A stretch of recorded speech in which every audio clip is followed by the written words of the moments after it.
What if I told you that two of the world's most ancient religions, Catholicism and Buddhism, are not only spiritual forces, but also hidden giants pulling the strings of global politics?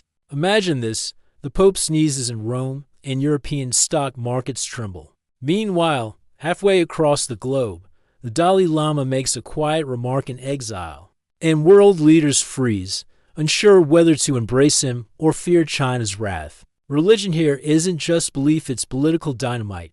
Catholicism and Buddhism could not seem more different on the surface. One is rooted in hierarchy, rituals, and divine authority radiating from a single city, the Vatican. The other preaches detachment, meditation, and a path away from worldly power. And yet, both have shaped empires, toppled rulers, and bent the will of nations. Catholicism's historical power. For over 1,500 years, Catholic popes crowned kings, excommunicated emperors, and brokered wars. The Church wasn't just a faith, it was the empire behind empires. From the Crusades to the Spanish colonization of the Americas, Catholicism was both sword and shield. Monarchs might wear crowns, but it was the Vatican that blessed or cursed them. Buddhism's ancient reach. In Asia, Buddhism built kingdoms not through armies but through influence. Temples became centers of learning, diplomacy, and legitimacy. From Sri Lanka to Japan, rulers sought monks' blessings to validate their power. In fact, entire dynasties rose or fell, depending on whether the Buddhists sang and the community of monks supported them. But here's the twist: in the modern age, these two forces didn't fade. They evolved. Catholicism built a global intelligence and diplomatic network so vast it rivals the CIA. Buddhism wielded soft power so quietly that billionaires, Hollywood elites, and even world leaders now chant its mantras behind closed doors. And the haunting question remains: which faith truly rules the 21st century, the Vatican's iron grip on politics, or Buddhism's silent infiltration into the global elite's mind? Case studies and rising tensions. Let's dive into the battlefield. Catholicism, the political empire in disguise. The Vatican is not just a church. It's a sovereign state, with its own bank, passports, and embassies in 180-plus countries. It is the smallest country in the world with perhaps the largest political footprint. Case study: during the Cold War, Pope John Paul II's support of Poland's solidarity movement wasn't just religious encouragement, it was a political weapon. Historians argue it helped trigger the collapse of communism in Eastern Europe. A priest's sermon was more dangerous than a Soviet tank. Case study: in Latin America, liberation theology, where priests openly opposed oppressive regimes, was crushed by Vatican orders, proving the Church could silence even its own when political interests demanded it. And let's not forget the whispers: popes meeting in secret with U.S. presidents, Italian mob bosses using Vatican banks, and accusations that Catholic elites linked to shadowy groups like the Freemasons or Illuminati. Coincidence or design? Buddhism, the silent network of influence. Unlike Catholicism, Buddhism wields no armies. Its strength is soft power, yet this subtlety makes it even more dangerous. Case study: the Dalai Lama, exiled from Tibet since 1959, has no throne, no army, no land. Yet every handshake he shares with a Western leader sends China into fury, freezing billion-dollar deals and shaking global diplomacy.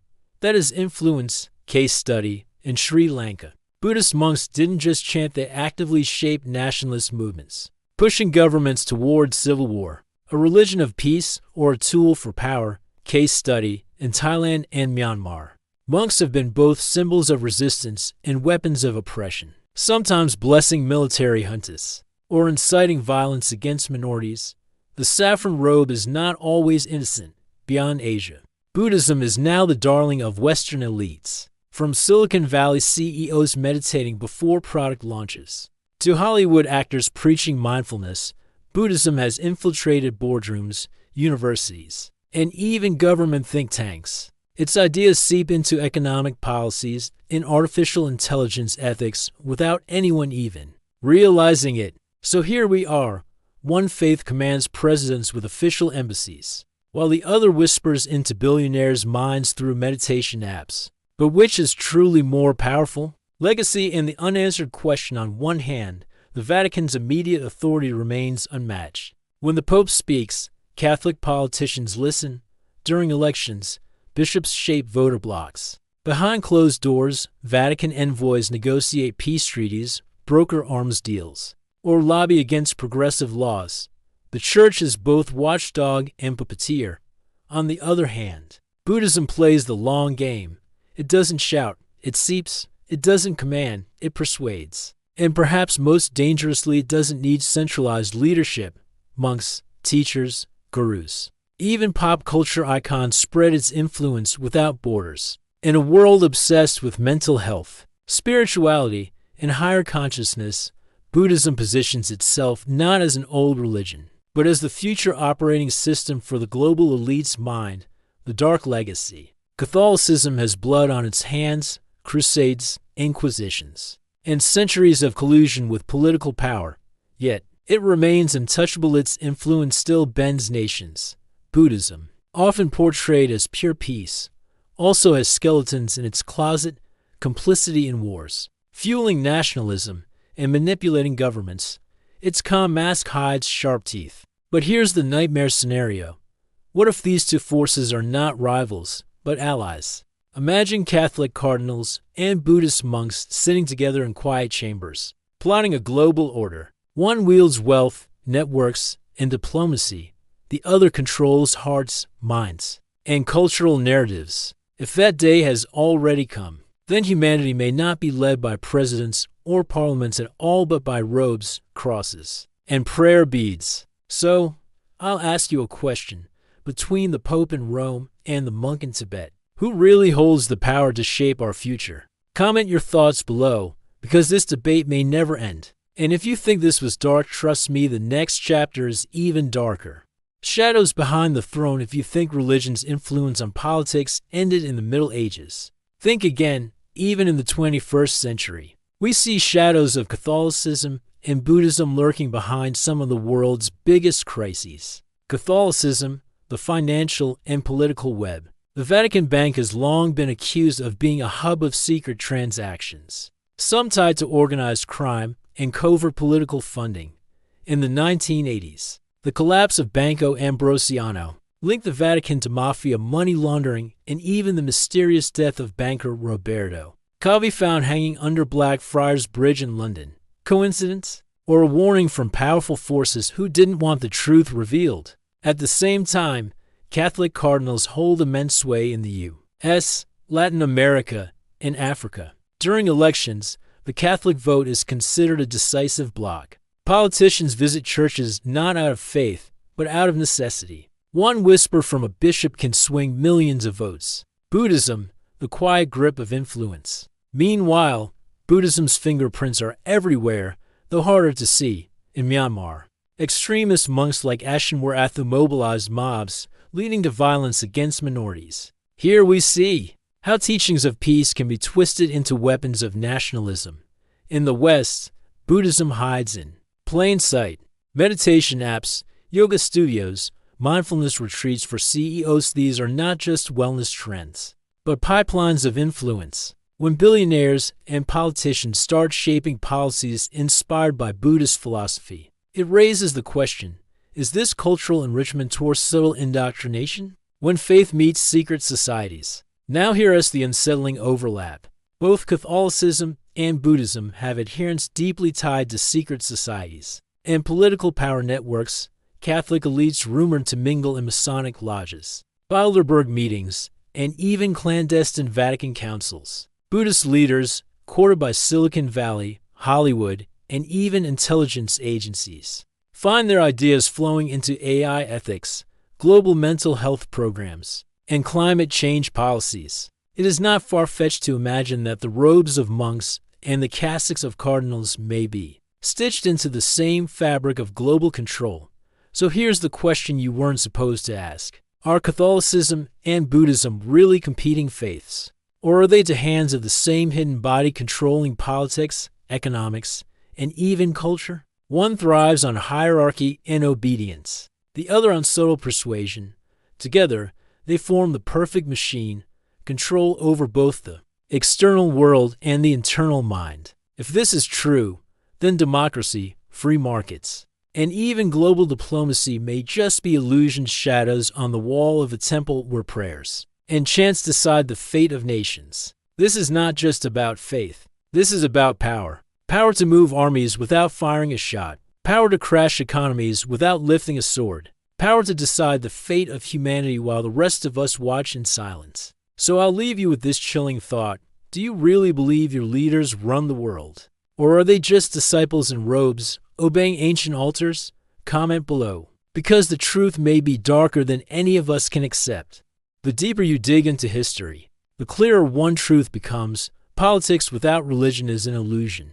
Behind emperors, kings, and presidents, there's always a priest, a monk, or a pope whispering in their ear. And today, that whisper still echoes louder than you think. The Catholic grip, blood, gold, and secrets. Catholicism has never been just a faith. It is an empire dressed in white robes. Consider Spain in the 16th century. Its conquest of the Americas was not only about gold, but about spreading the cross. Millions of indigenous people were forced into baptism at the point of a sword. The church legitimized the empire, and in return, the empire enriched the church. Fast forward to the Cold War. In Poland, the Catholic Church became the hidden engine behind the fall of communism. Pope John Paul II's visit in 1979 sparked the Solidarity movement, inspiring resistance against Soviet control.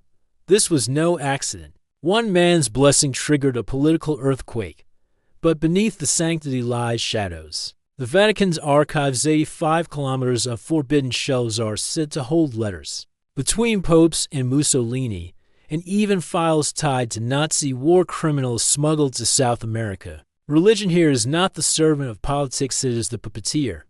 The Buddhist network, soft power and silence, while Catholicism commands with authority, Buddhism influences with silence. In ancient China, emperors lean on Buddhist monks to justify rule as divine mandate. In modern Japan, Buddhist sects align themselves with powerful clans, financing political campaigns. And then there's the Dalai Lama. To the West, he is a symbol of peace. But behind closed doors, he has been courted by the CIA since the 1950s, used as a tool in America's struggle against communist China. A monk turned into a pawn of superpowers.